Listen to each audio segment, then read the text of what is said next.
വിഷ്ണു ശാലിനിയുടെ ഇന്നത്തെ എപ്പിസോഡിൽ മഴ പെയ്യുമ്പോൾ ഗേറ്റിൽ ചാരി തന്നെ നിൽക്കുകയാണ് ശാലിനി. അകത്തേക്ക് ഓടി വന്ന ശാരികയും ശ്യാമയും ശാരദാമ്മയോട് പറയുകയാണ്, അമ്മേ കുഞ്ഞേച്ചി ഒന്ന് വിളിക്ക്. ചേച്ചി പുറത്തേക്ക് ഇറങ്ങി പോവുകയാണ്. ദേഷ്യപ്പെട്ട് ശാരദാമ്മ പറയുകയാണ്, നിങ്ങളൊന്ന് പോയേ, നിങ്ങൾക്ക് വേണമെന്നുണ്ടെങ്കിൽ കഴിച്ചിട്ട് കിടക്കാൻ നോക്ക്. ശാരിക ശാരദാമ്മയുടെ കയ്യിൽ പിടിക്കുമ്പോൾ കൈ തട്ടി മാറ്റി ശാരദാമ്മ പറയുകയാണ്, വിടെന്നെ. അത്രയും പറഞ്ഞ് റൂമിൽ പോയി സങ്കടപ്പെട്ടിരിക്കുകയാണ് ശാരദാമ്മ. പിന്നീട് കാണിക്കുന്നത് രാത്രി ബൈക്ക് ഓടിച്ചു പോകുന്ന വിഷ്ണുവിനെയും ദാസിനെയുമാണ്. വിഷ്ണു പെട്ടെന്ന് വണ്ടി നിർത്തുമ്പോൾ ദാസൻ ചോദിക്കുകയാണ്, എന്ത് പറ്റി ആശാനെ? ആ പെൻസ് ബാർ അടച്ചു കാണുമോ? അത് അടച്ചു കാണും ആശാനെ. അല്ല, ആശാൻ എന്തിനാ ഇതൊക്കെ ഇപ്പോൾ അന്വേഷിക്കുന്നത്? സങ്കടത്തോടു കൂടി വിഷ്ണു പറയുകയാണ്, എന്നെ കൊണ്ട് പറ്റുമെന്ന് തോന്നില്ലടാ, ആകെ ഒരു വല്ലാതെ പിടിക്കുന്നത് പോലെയൊക്കെ എനിക്ക് തോന്നുന്നുണ്ട്. എനിക്കല്പം മദ്യപിക്കണം. വണ്ടിയിൽ നിന്നും ഇറങ്ങി ദാസൻ ചോദിക്കുകയാണ്, ആശാൻ മദ്യപിക്കാനോ? നല്ല കഥയായി. പ്രതിസന്ധികളിലും നെഞ്ചും പിരിച്ചു നിൽക്കുന്ന എന്റെ വിഷ്ണു ആശാനാണോ ഇത് ഈ പറയുന്നത്? തിരിച്ചുകൊണ്ട് വിഷ്ണു പറയുകയാണ്, ഏത് പ്രതിസന്ധിയിലും നെഞ്ചു വിരിച്ചു നിൽക്കും. പക്ഷേ ഇതിനേക്കാൾ വലിയൊരു പ്രതിസന്ധിയൊന്നും എന്റെ ജീവിതത്തിൽ ഇനി ഉണ്ടാകാൻ പോകുന്നില്ലടാ. സ്വയം സങ്കല്പിച്ചുണ്ടാക്കിയ പ്രണയലോകത്തിലെ രാജകുമാരനായി വിഡ്ഢിവേഷം കെട്ടിയവനാണ് ഈ ഞാൻ. ദേവിയെപ്പോലെ ഞാൻ ആരാധിച്ചവൾ. ഇനിയുള്ള ജീവിതം ആർക്ക് വേണ്ടിയാണെന്ന് കരുതിയോ അതേ അവൾ എന്നെ തള്ളിപ്പറഞ്ഞില്ലേ, അതും ക്ഷേത്ര ശ്രീകോവിലിന്റെ മുന്നിൽ വെച്ചിട്ട്. ഒരു തരത്തിൽ അവൾ പറഞ്ഞത് ശരിയാണ്. ഈ താജ്മഹൽ ശില്പം സമ്മാനമായിട്ട് നൽകിയെന്നു കരുതി ഞാൻ ഷാജഹാൻ എന്ന് കരുതി എന്നിട്ട് കാര്യമില്ലല്ലോ. ഒരുമിച്ച് യാത്ര ചെയ്തു എന്ന് കരുതി, ഇഷ്ടത്തോടെ ഒന്ന് സംസാരിച്ചു എന്ന് കരുതി ഒരാൾക്കൊണ്ട് അയാളുടെ പ്രേമം ഉണ്ടാകണമെന്നില്ലല്ലോ. വെറും വിഡ്ഢിത്തം എന്നൊക്കെ പറഞ്ഞ് സങ്കടപ്പെടുകയാണ് വിഷ്ണു. ആശാനിങ്ങനെ അതും ഇതും ആലോചിച്ച് സങ്കടപ്പെടല്ലേ, വാ നമുക്ക് വീട്ടിലേക്ക് പോകാം. വിഷ്ണു പറയുകയാണ്, എടാ അവള് ചോദിച്ചത് നീയും കേട്ടില്ലേ? ഞാൻ അവൾക്ക് ആരാണെന്ന്. അങ്ങനെയല്ലല്ലോ, ഞാൻ അവൾക്ക് ആരല്ല എന്നല്ലേ ചോദിക്കേണ്ടിയിരുന്നത്. അവൾ എനിക്ക് എല്ലാം ആയിരുന്നടാ. ഹൃദയം, എന്റെ പ്രാണൻ, എന്റെ ജീവശ്വാസം എന്നൊക്കെ പറഞ്ഞ് കണ്ണു നിറയുകയാണ് വിഷ്ണുവിന്റെ. ഇടാ, ഈ പെണ്ണുങ്ങളുടെ ഹൃദയം എന്താ കരിങ്കല്ല് കൊണ്ടാണോ നിർമ്മിച്ചിരിക്കുന്നത്? അവർക്ക് ആവശ്യമുള്ളപ്പോൾ നമ്മളോട് ഇഷ്ടത്തോടെ പെരുമാറും. ആവശ്യം കഴിഞ്ഞാലോ തഴഞ്ഞു കളയും. നമ്മളെ വേദനിക്കുന്ന കാണുമ്പോൾ അവര് ചോദിക്കും, അയ്യോ ഇയാളോട് പ്രേമമുണ്ടായിരുന്നെന്ന് ഞാൻ പറഞ്ഞില്ലായിരുന്നല്ലോ എന്ന്. അയാള് തെറ്റിദ്ധരിച്ചതാണ്. ഞാൻ ഇയാളെ കണ്ടത് സ്വന്തം ബ്രദറിനെ പോലെയാണ്, അല്ലെങ്കിൽ ഗുഡ് ഫ്രണ്ടിനെ പോലെയാണ് എന്നൊക്കെ അങ്ങ് പറഞ്ഞു കളയും. ഇവിടെ നമ്മൾ തീർന്നടാ, വെറും ചാമ്പൽ. ആണുങ്ങളൊക്കെ വെറും വിഡ്ഢികളാടാ, എഡി ഫോൾസ്. വിഷ്ണുവിന്റെ മനോതലം തെറ്റിയുള്ള ആ സംസാരം കണ്ട് ദാസൻ പറയുകയാണ്, ആശാനെ വണ്ടി എടുക്ക്, നമുക്ക് പോകാം. അത് കള, നീ ആ ചാക്കോ ചേട്ടനെ ഒന്ന് വിളിച്ചേ, എനിക്കിന്ന് അടിച്ചു പൂക്കുറ്റിയാകണം. ദാസൻ പറയുകയാണ്, ഇതുവരെ ഒരു തുള്ളി തൊട്ടിട്ടില്ലാത്ത ആളാണ് ആശാൻ. ഇതിനൊക്കെ ഓരോന്നിനെ തുടങ്ങുന്നത് തന്നെ മോശമാണ് ആശാനെ, അത് ശരിയല്ല. ഇതിലേക്ക് ചാരിയിരുന്ന ശേഷം വിഷ്ണു പറയുകയാണ്, അല്ലാതെ എനിക്ക് ഉറങ്ങാൻ പറ്റുമെന്ന് തോന്നുന്നില്ലടാ. അതേപ്പറ്റിയുള്ള ഓർമ്മകളും സ്വപ്നങ്ങളും ഒക്കെ എനിക്ക് മദ്യത്തിൽ ഒഴുക്കിക്കളഞ്ഞേ പറ്റൂ. ചാക്കോ ചേട്ടനെ ഒന്ന് വിളിക്ക്. ആശാനെ, നമ്പർ എനിക്ക് അറിയാമെങ്കിലും ഞാൻ വിളിക്കില്ല. ആശാൻ മര്യാദയ്ക്ക് വീട്ടിൽ പോകാൻ നോക്ക്. വണ്ടി വേണമെങ്കിൽ ഞാൻ ഓട്ടിക്കാം, വാ കയറ്. പോകാൻ നമുക്ക് എന്ന് പറഞ്ഞ് വിഷ്ണുവിനെ കുലുക്കി വിളിക്കുകയാണ് ദാസൻ. പെട്ടെന്ന് ദേഷ്യപ്പെട്ട്, നിനക്ക് പറഞ്ഞാൽ മനസ്സിലാകില്ലേ എന്നും പറഞ്ഞ് ദാസനെ അടിക്കുകയാണ് വിഷ്ണു. അതുകൊണ്ട് ദാസൻ പറയുകയാണ്, ആശാൻ ഇന്ന് കുടിക്കാൻ ഞാൻ സമ്മതിക്കില്ല. ആശാൻ എന്നെ വേണമെങ്കിൽ ഇനിയും തല്ലിക്കോ. ആശാൻ അങ്ങനെ ചെയ്യുന്നത് എനിക്ക് അപമാനമാണ്. അപമാനമോ എന്ന് വിഷ്ണു ചോദിക്കുമ്പോൾ ദാസൻ പറയുകയാണ്, അതെ അപമാനം തന്നെ.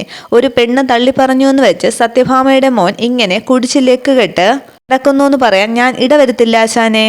ദാസനെയും കമലിനെയും പോലെയൊന്നുമല്ല വിഷ്ണു ആശാൻ. നല്ല കുടുംബ മഹിമയും തറവാടിത്തവും ഒക്കെ ആളാണ് നമ്മുടെ ആശാൻ. ആശാൻ ഇങ്ങനെ വഴിവിട്ടു പോകാൻ ഞാനൊരു കാരണക്കാരൻ ആകില്ല. അതുകൊണ്ട് ഞാൻ ഇതിന് ഒരിക്കലും സമ്മതിക്കില്ല. അത് ഞാൻ ചെയ്യുന്നത് പാപമാണ് എന്ന് സങ്കടത്തോടുകൂടി പറയുകയാണ് ദാസൻ. ദാസൻ പറഞ്ഞത് കേട്ട് പൊട്ടിക്കരയുകയാണ് വിഷ്ണു. എന്താശാനെ എന്ന് ചോദിക്കുമ്പോൾ വിഷ്ണു പറയുകയാണ്, എന്നോട് ക്ഷമിക്കടാ, നിന്നോട് ഞാൻ ചെയ്തത് തെറ്റ് തന്നെയാണ്. മനസ്സിലെ വേറെന്തൊക്കെയോ കിടന്ന് തിളച്ചു മറിയുകയായിരുന്നു. സോറി, നീ എന്നോട് ക്ഷമിക്കടാ എന്ന് ദാസന്റെ കവിളിലൊക്കെ പിടിച്ചു പറയുകയാണ് വിഷ്ണു. ദാസനും കരഞ്ഞുകൊണ്ട് പറയുകയാണ്, അയ്യോ ആശാൻ എന്നോട് ക്ഷമ പറയല്ലേ. എന്നെ തല്ലാനും കൊല്ലാനും ഒക്കെയുള്ള അവകാശം ആശാനുണ്ട്. പകരം കുടിക്കണമെന്ന് മാത്രം പറയാതിരുന്നാൽ മതി എന്നൊക്കെ തുടച്ച് വിഷ്ണു പറയുകയാണ്, ശരി ഞാൻ പറയില്ല, പോകാം നമുക്ക്, നീ വണ്ടി എടുക്ക്. തന്നെ ഒരുപാട് ലേറ്റായി. കൈ നീട്ടി ദാസൻ ചോദിക്കുകയാണ്, വീട്ടിലേക്ക് ഉറപ്പാണല്ലോ? എന്ന് പറഞ്ഞ് ദാസന് കൈ കൊടുക്കുകയാണ് വിഷ്ണു. കേട്ട് സന്തോഷത്തോടു കൂടി, അതാണ് എന്റെ വിഷ്ണു ആശാൻ എന്നും പറഞ്ഞ് വിഷ്ണുവിനെ കെട്ടിപ്പിടിച്ച് ഉമ്മ കൊടുക്കുകയാണ് ദാസൻ.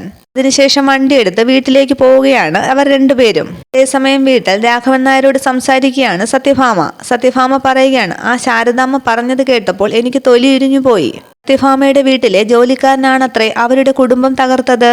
ന്റെ പേരിൽ ഞാനറിയാത്ത ഒരുത്തൻ ഈ നാട്ടിൽ വിലസണമെങ്കിൽ അവൻ എന്ത് ധൈര്യമാണെന്ന് ഒന്ന് ആലോചിച്ചു നോക്കിക്കേ. രാഘവൻ നായർ പറയുകയാണ്, നീ ഒന്ന് അടങ്ങ് ഭാമേ, എല്ലാത്തിനും നടപടിയുണ്ടാകും. വിഷ്ണുവിനെ ഏൽപ്പിച്ചിട്ടില്ലേ ആളെ കണ്ടുപിടിക്കാൻ?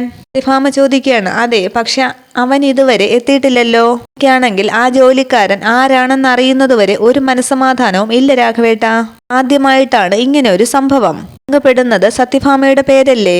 ആരും ഇത് ആവർത്തിക്കാൻ പാടില്ല. അവന് നല്ലൊരു പാഠം പഠിപ്പിച്ചു കൊടുത്തേ പറ്റൂ. ഇതൊക്കെ കേട്ട് പ്രീതി സങ്കടപ്പെടുകയാണ്. ഈശ്വര, വിഷ്ണുവേട്ടൻ തന്നെയാണ് ആ എസ്റ്റേറ്റ് മാനേജർ എന്ന് അമ്മ അറിഞ്ഞാൽ എന്താവും അവസ്ഥ? വിഷ്ണുവേട്ടനെ രക്ഷിക്കാൻ ഒരു വഴിയും കാണുന്നില്ലല്ലോ. അതേസമയം വീട്ടിലേക്ക് എത്തുകയാണ് വിഷ്ണുവും ദാസനും. ഇടയിൽ നിന്ന് ഇറങ്ങി ദാസൻ ചോദിക്കുകയാണ്, ആശാനെ, അപ്പോൾ ഞാൻ പോട്ടെ? എടാ, നീ പോയാൽ ഞാൻ ഇന്ന് എങ്ങനെ അമ്മയെ ഫേസ് ചെയ്യും? എസ്റ്റേറ്റ് മാനേജരെ പിടിച്ചുകൊണ്ടുവരാനാണ് അമ്മ എന്നെ ചുമതലപ്പെടുത്തിയിരിക്കുന്നത്. ദാസൻ ചോദിക്കുകയാണ്, ചേട്ടാ, അതിനി എന്ത് ചെയ്യും? ഞാൻ അമ്മയോടെല്ലാം തുറന്നു പറയാൻ പോകുവാടാ. ഇനിയും കള്ളങ്ങൾ പറഞ്ഞാൽ അത് കൂടുതൽ കുഴപ്പങ്ങളിലേക്ക് എത്തിക്കൂ. പക്ഷെ ആശാനെ, അതിന്റെ പ്രത്യാഘാതം ഭീകരമായിരിക്കും. ആശാനെ, അമ്മ വീട്ടിൽ നിന്ന് അടിച്ചിറക്കാനും അത് മതി. ഇത് ശരിയാണ്, പക്ഷേ ഇന്നല്ലെങ്കിൽ നാളെ എല്ലാവരും എല്ലാ സത്യങ്ങളും അറിയുമെന്നുള്ളത് ഉറപ്പല്ലേ? നല്ലതല്ലേ ഇപ്പോഴേ ഞാൻ തന്നെ എല്ലാം തുറന്നു പറയുന്നത്? ആശാനെ, ഒന്നുകൂടെ ആലോചിച്ചിട്ടെന്ന് ദാസൻ പറയുമ്പോൾ വിഷ്ണു പറയുകയാണ്, എടാ, ഇനി ഒന്നും ആലോചിക്കാനില്ല. ഞാനെല്ലാം തീരുമാനിച്ചു കഴിഞ്ഞു. നീ ഇപ്പോൾ എന്തായാലും പൊയ്ക്കോ. അമ്മ എന്നെ തല്ലിക്കൊന്നില്ലെങ്കിൽ നാളെ നമുക്ക് രാവിലെ കാണാം.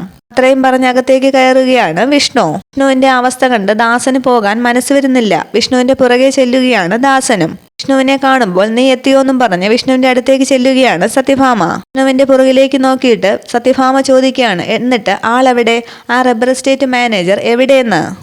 അവനെയും കൊണ്ടല്ലേ എന്റെ മുൻപിൽ വരാവൂ എന്നല്ലേ ഞാൻ നിന്നോട് പറഞ്ഞിരുന്നത്? ഈ നിസ്സാരമായ ജോലി പോലും ചെയ്യാൻ കഴിയില്ലെങ്കിൽ പിന്നെ നിന്നെ എന്തിനു കൊള്ളാമെടാ വിഷ്ണു? ചെറിയ സ്വരത്തിൽ വിഷ്ണു പറയുകയാണ്, അമ്മേ, ഞാനെല്ലാം പറയാം. എന്ത് പറയാൻ എന്ന് ചോദിക്കുകയാണ് സത്യഭാമ. അമ്മേ, ആ എസ്റ്റേറ്റ് മാനേജർ ഞാൻ എന്ന് വിഷ്ണു പറയുമ്പോൾ പിറകിൽ നിന്ന് പെട്ടെന്ന് ദാസൻ പറയുകയാണ്, അതെ അതെ അതെ, അവനെ ആശാൻ തന്നെ കണ്ടുപിടിക്കും, ഉറപ്പാണ്. അവൻ അത്രയ്ക്ക് ഞങ്ങളെ വലച്ചു കളഞ്ഞു സത്യാമേ. അതുകൊണ്ട് ആശാൻ അതൊരു വാശിയായിട്ട് എടുത്തിരിക്കുകയാണ്. ും ഉറക്കവും കളഞ്ഞിട്ടാണെങ്കിലും അവനെ തൂക്കുമെന്നാണ് പറഞ്ഞിരിക്കുന്നത്. അതിന്റെ പരക്കം പാച്ചില്ലായിരുന്നു ഞങ്ങളിന്ന്. അതാണ് തിരിച്ചു വരാൻ ഇത്രയും വൈകിയത്. ദാസന്റെ ആ സംസാരത്തിൽ ഒന്ന് ആശ്വസിക്കുകയാണ് പ്രീതി. സത്യഭാമ പറയുകയാണ്, എന്തു കഷ്ടമാണെന്ന് നോക്ക്. എന്നിട്ടവന്റെ പേരെങ്കിലും കണ്ടുപിടിക്കാൻ കഴിഞ്ഞോ? പെട്ടെന്ന് ദാസൻ പറഞ്ഞൊപ്പിക്കുകയാണ്, വിശ്വംഭരൻ എന്നാണ് അവന്റെ പേര്. സത്യഭാമ ചോദിക്കുകയാണ്, വിശ്വംഭരനോ? അങ്ങനെ ഒരു ചെറുപ്പക്കാരനെ പരിചയമുള്ളതായിട്ട് പോലും തോന്നുന്നില്ലല്ലോ. പേരിലൊന്നും ഒരു കാര്യവും ഇല്ല സത്യാമേ. പലയിടത്തും അവൻ പല പേരാണ് പറഞ്ഞിരിക്കുന്നത്. പറഞ്ഞു കേട്ടത് വെച്ച് പലരുടെയും പേര് പറഞ്ഞ് അവൻ തട്ടിപ്പ് നടത്തുന്നുണ്ട്. എടുത്തു പറയും സത്യാമ്മയുടെ ആളാണെന്ന്, ചില സ്ഥലത്ത് പോയി പറയും വിഷ്ണു ആശാന്റെ ആളാണെന്ന്. ചിലരോടവൻ പറഞ്ഞു വിശ്വസിപ്പിച്ചിരിക്കുന്നതേ രാഘവൻ സാറിന്റെ സ്വന്തം ആളാണെന്നാണ്. എന്റെയോന്ന് ചോദിക്കുകയാണ് രാഘവൻ നായർ. അതേന്ന് ദാസൻ പറയുമ്പോൾ രാഘവൻ നായർ ചോദിക്കുകയാണ്, അവൻ ആള് കൊള്ളാമല്ലോ. എവിടെയാണ് അവന്റെ റബ്ബർ എസ്റ്റേറ്റ്? കൂട്ടിക്കിടക്കുന്ന പഴയ തിയേറ്ററില്ലേ, അതിന്റെ സൈഡിൽ കൂടി കിടക്കുന്ന റോഡ് നേരെ ചെന്നെത്തുന്നത് അവന്റെ ഈ എസ്റ്റേറ്റിലാണ്. സത്യഭാമ പറയുകയാണ്, അത് ശരി, അതെനിക്ക് മനസ്സിലായി. അവിടെയുണ്ടോ ഇവനപ്പോൾ? ദാസൻ പറയുകയാണ്, അതല്ലേ കഷ്ടം, അവനങ്ങ് മുങ്ങിക്കളഞ്ഞോ എന്ന് സത്യഭാമ ചോദിക്കുമ്പോൾ ദാസൻ പറയുകയാണ്, അതെ, മുങ്ങി. രാഘവൻ നായർ പറയുകയാണ്, സത്യഭാമ അന്വേഷിച്ചു തുടങ്ങിയെന്ന് കേട്ടപ്പോഴേ അവൻ ജീവനും കൊണ്ട് രക്ഷപ്പെട്ടു കാണും. ദാസൻ പറയുകയാണ്, അതെ, അത് തന്നെ. അവൻ ഈ മൊബൈലൊന്നും ഉപയോഗിക്കുന്ന കൂട്ടത്തിലല്ല. അല്ലെങ്കിൽ എപ്പോഴേ അവനെ നമ്മൾ പൊക്കിയേനെ എന്നറിയാമോ? പക്ഷെ സാരമില്ല, വിഷ്ണു ആശാന്റെ ബന്ധങ്ങൾ വെച്ച് അവനെ ഉടനെ പൊക്കാനുള്ള വലകൾ നമ്മൾ വിരിച്ചിട്ടുണ്ട്. അവൻ രക്ഷപ്പെടില്ല എന്നുള്ള കാര്യം ഉറപ്പാണ്. ദാസന്റെ സംസാരമൊക്കെ കേട്ടു നിൽക്കുകയാണ് വിഷ്ണു. ശരിയെന്ന് സത്യഭാമ പറഞ്ഞിട്ട് വിഷ്ണുവിനെ ശ്രദ്ധിക്കുകയാണ്. വിഷ്ണുവിന്റെ ആ സങ്കടമൊക്കെ കണ്ട് സത്യഭാമ ചോദിക്കുകയാണ്, അല്ല, നിനക്കെന്താ ഒരു വല്ലായ്മ പോലെ? വിഷ്ണു പറയാൻ തുടങ്ങുമ്പോൾ ദാസൻ പറയുകയാണ്, അത് ഇത്രയും നേരം വിശ്വംഭരനെ നോക്കിയുള്ള ഓട്ടത്തിലായിരുന്നില്ലേ സത്യാമേ? ഇതിന്റെ ഒരു ക്ഷീണമാണ്. ഒന്ന് നന്നായി ഉറങ്ങിയാൽ എല്ലാം അങ്ങ് മാറും. സത്യഭാമ പറയുകയാണ്, ശരി, എങ്കിൽ നീ ഫ്രഷ് ആയിട്ട് കഴിക്കാൻ വാ.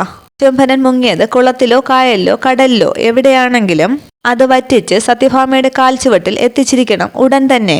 ഇനി അത് കഴിഞ്ഞു മതി ബാക്കി ജോലികളൊക്കെ, മനസ്സിലായോ? സത്യഭാമ പോയ ശേഷം ദാസൻ പറയുകയാണ്, എന്നാൽ ആശാനെ, ഞാനങ്ങോട്ട് ഒന്ന് വന്നേന്നും പറഞ്ഞ് വിഷ്ണുവിനെ പുറത്തേക്ക് വിളിക്കുന്നു ദാസൻ.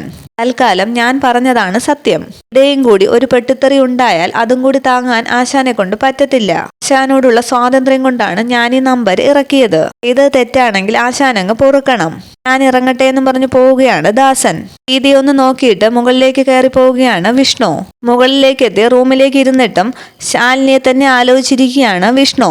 ശാലിനിയെ കണ്ടുമുട്ടിയ ഓരോരോ സംഭവങ്ങളൊക്കെ ആലോചിച്ച് വിഷമിച്ചിരിക്കുകയാണ് വിഷ്ണു. അതേസമയം വിഷ്ണുവിൻ്റെയൊക്കെ അടുത്തെത്തുകയാണ് പ്രീതി. വിഷ്ണുവിൻ്റെ അടുത്തേക്ക് ഇരുന്ന ശേഷം പ്രീതി പറയുകയാണ്, വിഷ്ണുവേട്ടാ ടെൻഷൻ ആവല്ലേ, എല്ലാം ശരിയാവും. സങ്കടപ്പെട്ട് വിഷ്ണു പറയുകയാണ്, ഇനിയൊന്നും ശരിയാവാൻ ഇല്ല പ്രീതി, എല്ലാം തീർന്നോ? ശാലിനിക്ക് ഒരിക്കലും എന്നോട് പ്രണയമുണ്ടായിരുന്നില്ല വരെന്ന് പ്രീതി ചോദിക്കുകയാണ്. എന്നവൾ പറഞ്ഞോ?